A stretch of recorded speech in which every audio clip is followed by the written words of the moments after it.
Program pemerintah Provinsi Sumatera Selatan dalam menekan angka buta aksara Quran dan menjadikan generasi cinta Al-Quran terus diupayakan dengan meluncurkan program Satu Rumah Tahfiz untuk Satu Desa. Gubernur Sumatera Selatan Herman Deru mengatakan, untuk langkah awal telah dibentuk kepengurusan Lembaga Pembinaan Rumah Tahfiz Sumatera Selatan yang nantinya akan membantu pemerintah provinsi untuk memberantas buta aksara Quran di Sumatera Selatan.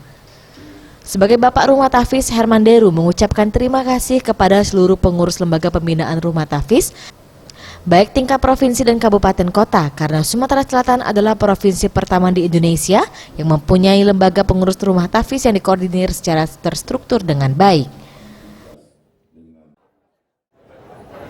Harapan saya, setelah ini resmi, pengurusan sudah dapat berjalan untuk dapat menumbuh kembangkan rumah tahfiz di seluruh penjuru Sumatera Selatan, di mana selaras dengan program kami sebagai gubernur dan juga wakil gubernur Sumatera Selatan untuk mendirikan satu desa, satu. Tim Liputan Sriwijaya TV.